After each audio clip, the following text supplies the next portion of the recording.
Bem-vindos ao sexto devocional de leitura da Bíblia em um ano. Curta, comente, compartilhe. Gênesis capítulo 18. O Senhor apareceu a Abraão perto dos carvalhos de Manre, quando ele estava sentado à entrada de sua tenda na hora mais quente do dia. Abraão ergueu os olhos e viu 3 homens em pé, a pouca distância. Quando os viu, saiu da entrada de sua tenda, correu ao encontro deles e curvou-se até o chão. Disse ele: Meu senhor, se mereço seu favor, não passe pelo seu servo sem fazer uma parada. Mandarei buscar um pouco d'água para que lavem os pés e descansem debaixo desta árvore. Vou trazer a vocês também o que comer, para que recuperem as forças e prossigam pelo caminho, agora que já chegaram até este seu servo. Está bem, faça como está dizendo, responderam. Abraão foi apressadamente à tenda e disse a Sara: Depressa, pegue 3 medidas da melhor farinha, amasse-a e faça uns pães. Depois correu ao rebanho, escolheu o melhor novilho e o deu a um servo, que se apressou em prepará-lo. Trouxe então coalhada, leite, o novilho que havia sido preparado e o serviu. Enquanto comiam, ele ficou perto deles em pé, debaixo da árvore. Onde está Sara, sua mulher? Perguntaram. Ali na tenda, respondeu ele. Então disse o Senhor: Voltarei a você na primavera, e Sara, sua mulher, terá um filho. Sara escutava a entrada da tenda atrás dele. Abraão e Sara já eram velhos, de idade bem avançada, e Sara já tinha passado da idade de ter filhos. Por isso riu consigo mesma quando pensou: Depois de já estar velha e meu senhor já idoso, ainda terei esse prazer? Mas o Senhor disse a Abraão, porque Sara riu e disse: Poderei realmente dar à luz agora que sou idosa? Existe alguma coisa impossível para o Senhor? Na primavera voltarei a você e Sara terá um filho. Sara teve medo e por isso mentiu. Eu não ri. Mas ele disse: Não negue, você riu. Quando os homens se levantaram para partir, avistaram lá embaixo Sodoma e Abraão os acompanhou para despedir-se. Então o Senhor disse: Esconderei de Abraão o que estou para fazer? Abraão será o pai de uma nação grande e poderosa, e por meio dele todas as nações da terra serão abençoadas. Pois eu o escolhi para que ordene aos seus filhos e aos seus descendentes que se conservem no caminho do Senhor, fazendo o que é justo e direito, para que o Senhor faça vir a Abraão o que lhe prometeu. Disse-lhe, pois, o Senhor: As acusações contra Sodoma e Gomorra são tantas e o seu pecado é tão grave que descerei para ver se o que eles têm feito corresponde ao que eu tenho ouvido. Senão eu saberei. Os homens partiram dali e foram para Sodoma, mas Abraão permaneceu diante do Senhor. Abraão aproximou-se dele e disse: Exterminarás o justo com o ímpio? E se houver 50 justos na cidade, ainda destruirás e não pouparás o lugar por amor aos 50 justos que nele estão? Longe de ti fazer tal coisa, matar o justo com o ímpio, tratando o justo e o ímpio da mesma maneira. Longe de ti. Não agirá com justiça o juiz de toda a terra? Respondeu o Senhor: Se eu encontrar 50 justos em Sodoma, pouparei a cidade toda por amor a eles. Mas Abraão tornou a falar: Sei que já fui muito ousado a ponto de falar ao Senhor, eu que não passo de pó e cinza. Ainda assim pergunto: e se faltarem 5 para completar os 50 justos, destruirás a cidade por causa dos 5? Disse ele: Se encontrar ali 45, não a destruirei. E se encontrares apenas 40? Insistiu Abraão. Ele respondeu: Por amor aos 40 não a destruirei. Então continuou ele: Não te ires, Senhor, mas permite-me falar. E se apenas 30 forem encontrados ali? Ele respondeu: Se encontrar 30, não a destruirei. Gênesis capítulo 19. Os 2 anjos chegaram a Sodoma ao anoitecer e Ló estava sentado à porta da cidade. Quando os avistou, levantou-se e foi recebê-los. Prostrou-se com o rosto em terra e disse: Meus senhores, por favor, acompanhem-me à casa do seu servo. Lá poderão lavar os pés, passar a noite e pela manhã seguir caminho. Não, passaremos a noite na praça, responderam. Mas ele insistiu tanto com eles que finalmente o acompanharam e entraram em sua casa. Ló mandou preparar-lhes uma refeição e assar pão sem fermento, e eles comeram. Ainda não tinham ido deitar-se, quando todos os homens de toda a parte da cidade de Sodoma, dos mais jovens aos mais velhos, cercaram a casa.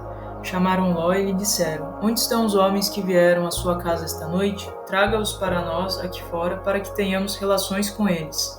Ló saiu da casa, fechou a porta atrás de si e lhes disse: Não, meus amigos, não façam essa perversidade. Olhem, tenho 2 filhas que ainda são virgens. Vou trazê-las para que vocês façam com elas o que bem entenderem, mas não façam nada a estes homens, porque se acham debaixo da proteção do meu teto. Saia da frente, gritaram, e disseram: Este homem chegou aqui como estrangeiro e agora quer ser o juiz. Faremos a você pior do que a eles. Então empurraram Ló com violência e avançaram para arrombar a porta. Nisso, os 2 visitantes agarraram Ló e puxaram-no para dentro e fecharam a porta. Depois feriram de cegueira os homens que estavam à porta da casa, dos mais jovens aos mais velhos, de maneira que não conseguiam encontrar a porta. Os 2 homens perguntaram a Ló: Você tem mais alguém na cidade, genros, filhos ou filhas, ou qualquer outro parente? Tire-os daqui, porque estamos para destruir este lugar. As acusações feitas ao Senhor contra este povo são tantas que ele nos enviou para destruir a cidade. Então Ló foi falar com seus genros, os quais iam casar-se com suas filhas, e lhes disse: Saiam imediatamente deste lugar, porque o Senhor está para destruir a cidade. Mas pensaram que ele estava brincando. Ao raiar do dia, os anjos insistiam com Ló, dizendo: Depressa, leve daqui sua mulher e as suas 2 filhas, ou vocês também serão mortos quando a cidade for castigada. Tendo ele hesitado, os homens o agarraram pela mão, como também a mulher e as 2 filhas, e os tiraram dali à força e os deixaram fora da cidade, porque o Senhor teve misericórdia deles. Assim que o tiraram da cidade, um deles disse a Ló: Fuja por amor à vida, não olhe para trás e não pare em lugar nenhum da planície. Fuja para as montanhas, ou você será morto. Ló, porém, lhes disse: Não, meu senhor. Seu servo foi favorecido por sua benevolência, pois o Senhor foi bondoso comigo, poupando-me a vida. Não posso fugir para as montanhas, senão esta calamidade cairá sobre mim e morrerei. Aqui perto há uma cidade pequena. Está tão próxima que dá para correr até lá. Deixe-me ir para lá. Mesmo sendo tão pequena, lá estarei a salvo.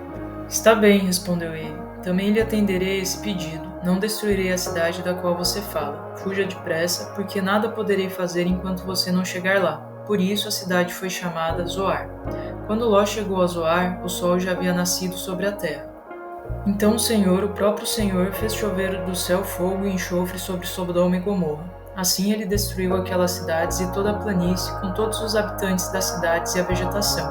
Mas a mulher de Ló olhou para trás e se transformou numa coluna de sal. Na manhã seguinte, Abraão se levantou e voltou ao lugar onde tinha estado diante do Senhor, e olhou para Sodoma e Gomorra, para toda a planície, e viu uma densa fumaça subindo da terra como fumaça de uma fornalha. Quando Deus arrasou as cidades da planície, lembrou-se de Abraão e tirou Ló do meio da catástrofe que destruiu as cidades onde Ló vivia. Ló partiu de Zoar com suas 2 filhas e passou a viver nas montanhas porque tinha medo de permanecer em Zoar. Ele e suas 2 filhas ficaram morando numa caverna.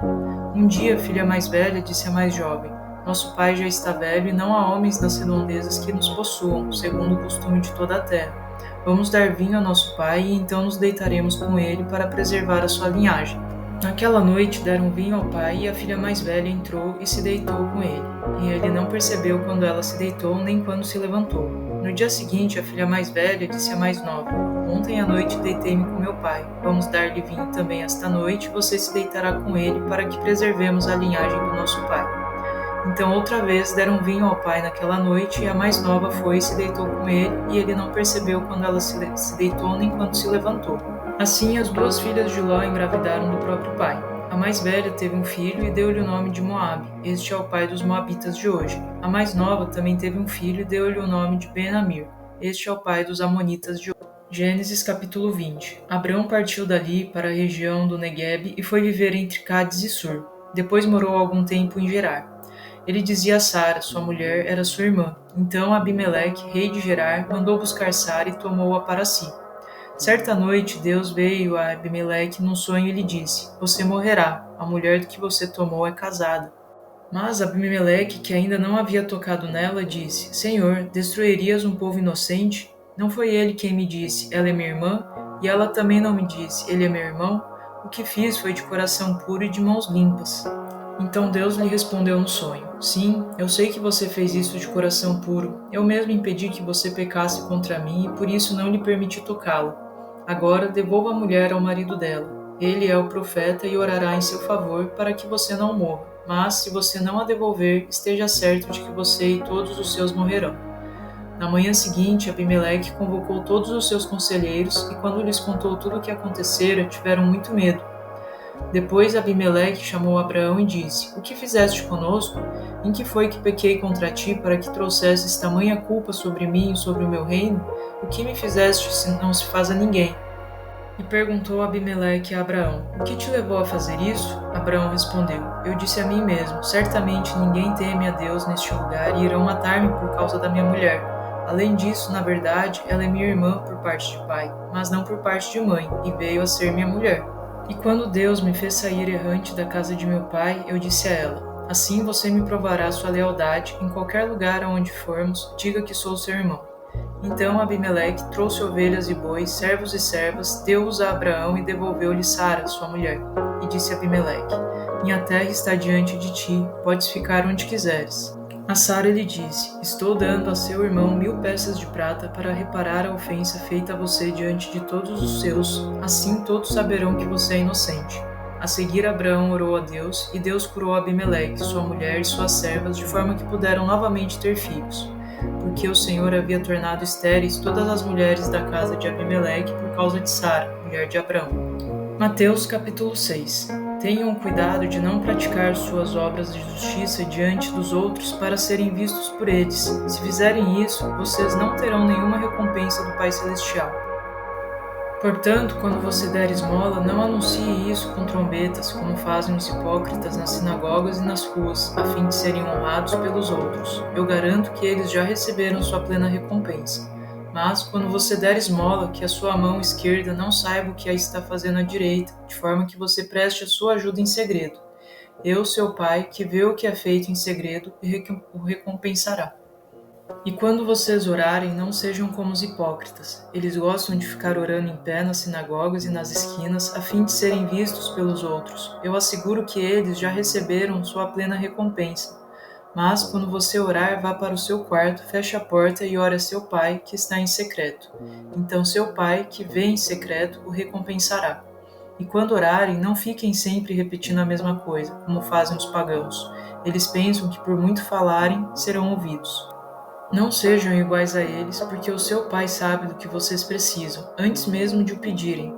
Vocês orem assim: Pai nosso que estás nos céus, santificado seja o teu nome. Venha o teu reino, seja feita a tua vontade, assim na terra como no céu. Dá-nos hoje o nosso pão de cada dia, perdoa as nossas dívidas assim como perdoamos aos nossos devedores, e não nos deixeis cair em tentação, mas livra-nos do mal, porque teu é o reino, o poder e a glória para sempre. Amém. Pois se perdoarem as ofensas uns dos outros, o Pai Celestial também perdoará vocês. Mas se não perdoarem uns aos outros, o Pai Celestial não perdoará as ofensas de vocês. Quando jejuarem, não mostrem uma aparência triste como os hipócritas, pois eles mudam a aparência do rosto a fim de que os outros vejam que eles estão jejuando. E digo verdadeiramente que eles já receberam sua plena recompensa. Ao jejuar, arrume o cabelo e lave o rosto, para que não pareça aos outros que você está jejuando, mas apenas a seu Pai, que vem em secreto. E seu Pai, que vem em secreto, o recompensará. Não acumulem para vocês tesouros na terra, onde a traça e a ferrugem destroem, e onde os ladrões arrombam e furtam. Pois onde estiver o seu tesouro, aí também estará o seu coração. Os olhos são a candeia do corpo. Se os seus olhos forem bons, todo o seu corpo será cheio de luz. Mas se os seus olhos forem maus, todo o seu corpo será cheio de trevas. Portanto, se a luz que está dentro de você são trevas, que tremendas trevas são! Ninguém pode servir a 2 senhores, pois odiará um e amará o outro, ou se dedicará a um e desprezará o outro. Vocês não podem servir a Deus e ao dinheiro. Portanto, eu digo, não se preocupem com sua própria vida, quanto ao que comer ou beber, nem com seu próprio corpo, quanto ao que vestir. Não é a sua vida mais importante que a comida e o corpo mais importante que a roupa? Observem as aves do céu. Não semeiam, nem colhem, nem armazenam em celeiros. Contudo, o Pai Celestial as alimenta. Não têm vocês muito mais valor do que elas? Quem de vocês, por mais que se preocupe, pode acrescentar uma hora que seja a sua vida? Por que vocês se preocupam com roupas? Vejam como crescem os lírios do campo. Eles não trabalham nem tecem. Contudo, eu digo que nem Salomão, em todo o seu esplendor, vestiu-se como um deles. Se Deus veste assim a erva do campo, que hoje existe e amanhã é lançada ao fogo, não vestirá muito mais a vocês, homens de pequena fé? Portanto, não se preocupem dizendo que vamos comer, ou que vamos beber, ou que vamos vestir, pois os pagãos é que correm atrás dessas coisas, mas o Pai Celestial sabe que vocês precisam delas. Momento de reflexão, confiança e dependência em Deus. Assim como Deus esteve presente na vida de Abraão, mesmo nos momentos de fraqueza, Ele também está ao nosso lado hoje. Deus não exige perfeição, mas sim um coração que confie nele e deseje buscá-lo. Quando enfrentamos incertezas ou medos, lembremos que Ele cuida de nós como cuida das aves do céu e dos lírios do campo. Hoje, ore pedindo a Deus um coração confiante, que dependa dele em todas as áreas da vida. Assim como Abraão foi usado por Deus, apesar de suas falhas, você também pode ser.